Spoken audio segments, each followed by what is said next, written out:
नमस्कार साथियों, एक बार फिर से आप सभी का स्वागत है आपकी YouTube channel English with Vikas जा में।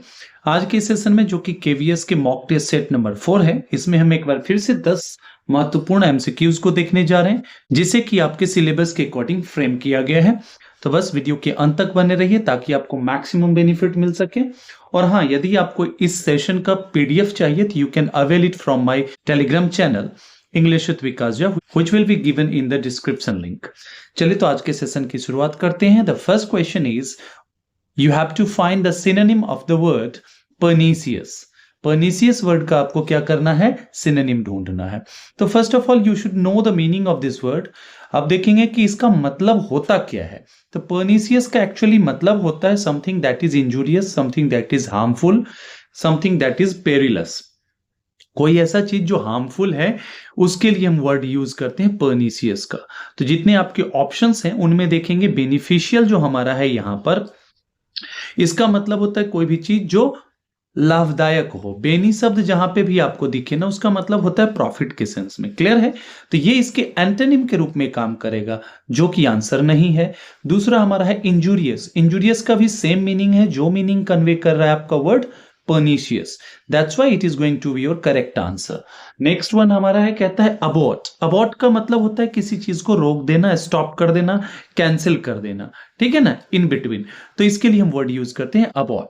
क्लियर है? और वहीं अगर हम बात करें इनसिग्निफिकेंट की, तो इनसिग्निफिकेंट का मतलब होता है something that is of low value, मतलब कोई चीज जो जिसका महत्व कम हो। सिग्निफिकेंट मतलब होता है इंपॉर्टेंट, और इनसिग्निफिकेंट का मतलब होता है अनइम्पोर्टेंट। ठीक है? अर्थात आपको ऑप्शन नंबर बी जो है ये आपका करेक्ट आंसर हो जाएगा। क्लियर है? चलिए नेक्स्ट हमारा है, कहता है इनॉर्मस का आपको एंटोनिम ढूंढना है।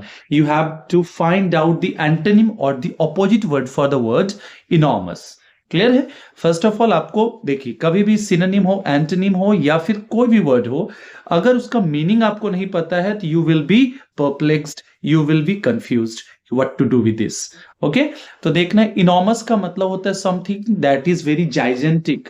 जाइजेंटिक का मतलब होता है कोई भी चीज जो बहुत बड़ा हो, ह्यूज हो, ह्यूमंगस हो, ठीक है ना, कॉलोजल हो। अर्थात मैंने नाम ले ही लिया तो ह्यूमंगस इसके सिनोनिम के रूप में काम करेगा, ह्यूज भी सिनोनिम के रूप में काम करेगा, कॉलोजल का भी यही सेम मीनिंग है।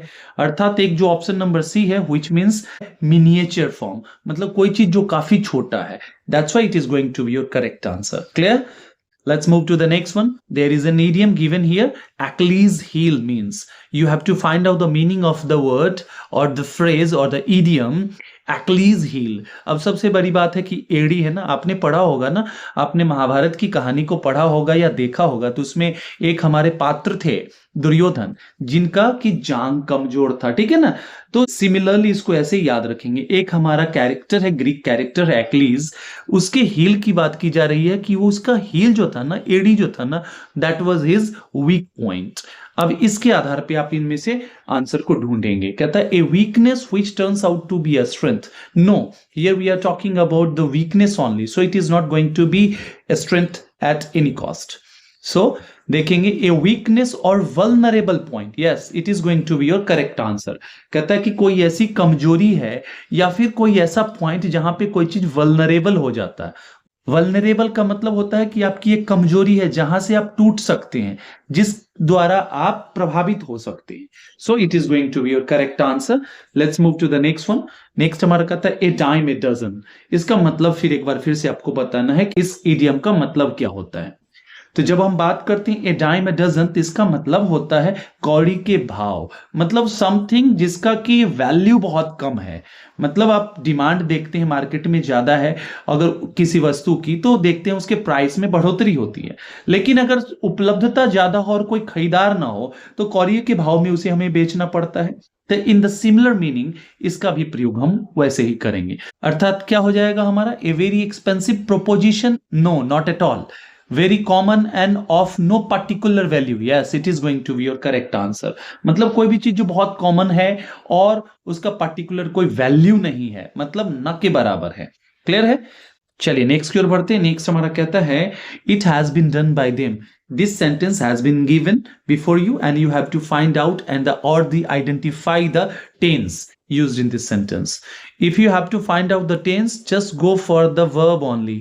सीधे verb के पास चले जाएंगे हम, ठीक है ना। verb को देखा, अब देखेंगे यहां देख रहे हैं हैज है, हैज हमारा verb का 5वां फॉर्म है, तो जहां से verb की शुरुआत हो रही है वहां से tense की शुरुआत होगी। तो V5 है, V5 हमारा और V1 हमारा प्रेजेंट टेंस के लिए प्रयुक्त होता है। इसके बाद देख रहे हैं verb का 3rd फॉर्म है, और verb के 3rd फॉर्म का यदि प्रयोग हो हैज हैव हैड के बाद तो हो जाता है परफेक्ट, ठीक है ना।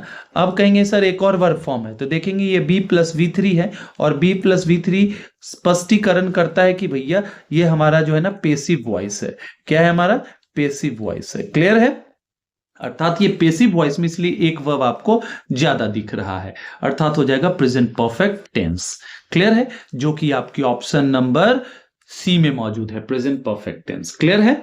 चलिए नेक्स्ट की ओर बढ़ते हैं। नेक्स्ट हमारा कहता है do you know dash boy in white. आपसे पूछा जा रहा है क्या आप उस लड़के को जानते हैं जो व्हाइट में खड़ा है। अब आप पूरे सेंटेंस को पढ़ेंगे, थोड़ा सोचेंगे कि क्यों, किस आर्टिकल का प्रयोग किया जाएगा। मेरा हमेशा एक चीज पे इंफेसिस रहता है कि जब आपके सामने कोई चीज हो, अगर आप उसका आंसर दे रहे हैं, लेकिन सबसे महत्वपूर्ण चीज है कि क्यों हुआ। इस चीज की अगर जानकारी आपके पास है तो you are never going to be perplexed in any kind of examination. Clear है? तो देखेंगे यहां पे बात की जा रही है व्हाइट में, मतलब एक लड़के की बात की जा रही है जो व्हाइट ड्रेस में है, व्हाइट यूनिफॉर्म में है, जो भी है, ठीक है ना। मतलब कहीं ना कहीं ये चीज इसको पार्टिकुलराइज कर रहा है, ये चीज उसको पार्टिकुलर बना रहा है। और जैसे हम पार्टिकुलर बनाने की बात करते हैं, डिफिनिट बनाने की बात करते हैं, तो एक हमारा आर्टिकल होता है डिफिनिट आर्टिकल द, जिस कारण से हम ऑप्शन नंबर सी का चुनाव करेंगे। क्लियर है? आई होप कि आपको बहुत ही इंजॉयबल सेशन लग रहा होगा। अगर ऐसा है तो लाइक शेयर सब्सक्राइब करिए और बने रहिए आपके अपनी यूट्यूब चैनल इंग्लिश विद विकास जहाँ पे। चलिए नेक्स्ट की ओर बढ़ते हैं। कहता है select the wrongly spelled word. अब यहाँ आपके सामने 4 वर्ड्स लिखे हैं, इसमें से आपको क्या करना है, इसमें से एक ऐसे हमें वर्ड का चुनाव करना है जिसका स्पेलिंग गलत है। क्लियर है? अब देखते हैं, पहला हमारा है प्रायोरिटाइज। प्रायर शब्द है ना, प्रायर, प्रायर की स्पेलिंग क्या होती है भाई? PRIOR। अब इसे जब हम प्रायोरिटाइज करते हैं तो इसका क्या होता है? TISE। लेकिन यहां देखेंगे कि हम आई का प्रयोग करते हैं, प्रायोरिटाइज, अर्थात देख रहे हैं यहां पे आर के बाद ए का प्रयोग है, जिसके कारण से यही वो वर्ड है जहां पे हम गलती देख रहे हैं। क्लियर है? और भी देख लेते हैं। पिक्चराइज ये हमारा सही है, विजुअलाइज भी सही है, इंडिविजुअलाइज भी सही है हमारा। अब एक चीज जो बच्चे कंफ्यूज होते हैं, देखेंगे एक होता है हमारा अमेरिकन इंग्लिश, एक होता है ब्रिटिश इंग्लिश। यहां पे देखेंगे ZE का प्रयोग अमेरिकन इंग्लिश में होता है, SE का प्रयोग ब्रिटिश इंग्लिश में होता है। 3 बातों को लेकर के कंफ्यूजन नहीं रखना है। जैसे आप देखेंगे कलर का स्पेलिंग होता है ये ब्रिटिश इंग्लिश में और अमेरिकन इंग्लिश में ये होता है। तो these are the things you must keep in your mind. अगर आप थोड़ा इस पे अध्ययन करेंगे ना तो आपकी इंग्लिश अच्छी हो जाएगी। क्लियर है? चलिए नेक्स्ट की ओर बढ़ते हैं। कहता है स्टूडेंट हु आइडली और without excuse absents himself from school. कहता है एक ऐसा बच्चा जो मतलब सुस्ती के साथ, मतलब लापरवाही के साथ अपने आप को स्कूल से हमेशा एब्सेंट रखता है विदाउट एक्सक्यूज। एक्सक्यूज नहीं है उसके पास, मतलब कहने का मतलब है कि घर से एक्सक्यूज नहीं बना रहा है कि भाई मुझे स्कूल नहीं जाना, पेट में दर्द है, सिर में दर्द है। वो निकलता तो है लेकिन अपने आप को इस स्कूल से एब्सेंट कर लेता है। तो उसे हम क्या बोलते हैं? वैग्रेंट बोलते हैं, आइटिनरेंट बोलते हैं, माइग्रेंट बोलते हैं, या ट्रुएंट बोलते हैं। देखिए इस प्रोसेस को हम ट्रुएंसी बोलते हैं, और ऐसा जो बच्चा करता है उसको हम बोलते हैं ट्रुएंट। मतलब ये एक पार्ट हो जाता है एब्सेंटिज्म का, ठीक है ना। अर्थात आपका ऑप्शन नंबर डी जो है यहाँ पे करेक्ट आंसर हो जाएगा। और एक बात मैं और बताता हूं आपको, देखिए यहां पे एक हमारा वर्ब के रूप में प्रयुक्त हुआ है एब्सेंट, और एब्सेंट एक एडजेक्टिव के रूप में भी प्रयुक्त होता है। तो जब इसका प्रयोग हम वर्ब के रूप में करते हैं तो डायरेक्ट ऑब्जेक्ट के रूप में इसके साथ हम रिफ्लेक्सिव प्रोनाउन का प्रयोग करते हैं। क्लियर है? और ये हिमसेल्फ क्यों आया तो देखेंगे ये स्टूडेंट के लिए प्रयुक्त हो रहा है। क्लियर है? यहां पे आप जगह नहीं था जिसके कारण से मैंने हर सेल्फ का प्रयोग नहीं किया, ठीक है ना। तो आप हर सेल्फ का भी प्रयोग कर सकते हैं क्योंकि ये हमारा कॉमन जेंडर का वर्ड है। क्लियर है? आई होप कि आपको ये समझ में आ गया होगा।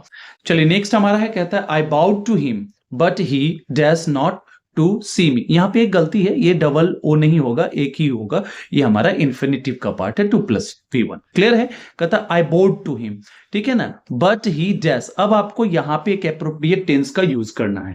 अगर पूरे सेंटेंस को आपने देखा होगा तो पहले आपको दिख गया वर्ड यहाँ पे बाउट, यहाँ पे ये सेकेंड वर्ब फॉर्म है, और सेकेंड है, इट मीन्स कि ये पूरा का पूरा सेंटेंस हमारा पास्ट में चला जाएगा, क्योंकि एक बार हम पास्ट में अगर फ्रेम कर देते हैं सेंटेंस को तो 99% चांस है कि पूरा का पूरा सेंटेंस हमारा पास्ट में जाएगा, अगर वहां पे कोई जनरल ट्रूथ या यूनिवर्सल ट्रूथ की बात ना की जाए तो, ठीक है ना। अर्थात ऑप्शन नंबर जो पहला है ये V5 है, जो कि प्रेजेंट टेंस के लिए। सीमिंग का अगर प्रयोग कर भी दें तो इसके पहले एक हेल्पिंग वर्ब की आवश्यकता होगी, जो नहीं है।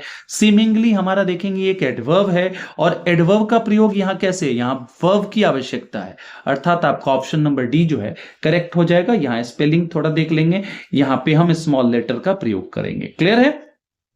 चलिए नेक्स्ट देखते हैं, and the last of this session कहता है I wish we had dash come here. ये तो बहुत इजी क्वेश्चन है, अगर थोड़ा सा देखेंगे ये सब PYQ है आपके, ठीक है ना। I wish we had dash come here, देखिए यहाँ पे हैड है हमारा और हम कम की बात कर रहे हैं, मतलब वर्ब की तो बात हो चुकी है। अब देखेंगे कि क्या है, कहता है कि काश कि हम लोग यहां नहीं आए होते। राइट का प्रयोग आप देखें, क्या वांछित लग रहा है, क्या आवश्यकता है इस चीज की, क्लियर की आवश्यकता है, अर्थात कहेंगे कि सर नेवर अगर लगा दें यहां पे तो that will be the finest one. Clear है? अर्थात यही आपका आंसर भी होगा, I wish we had never come here, काश कि हम लोग यहां कभी नहीं आते, ठीक है ना। अर्थात हमारा सही आंसर होगा option number C. I hope कि आपको बहुत ही इंजॉयबल सेशन लगा। अगर ऐसा है तो बस लाइक शेयर सब्सक्राइब करते रहिए और बने रहिए आपके अपने यूट्यूब चैनल इंग्लिश विद विकास झा में, और ऐसे ही प्यार बरसाते रहिए, आगे बढ़ते रहिए और इस बार KVS पार कर दीजिए। चलिए, till the time we meet next, happy learning and keep evolving. Thank you so much.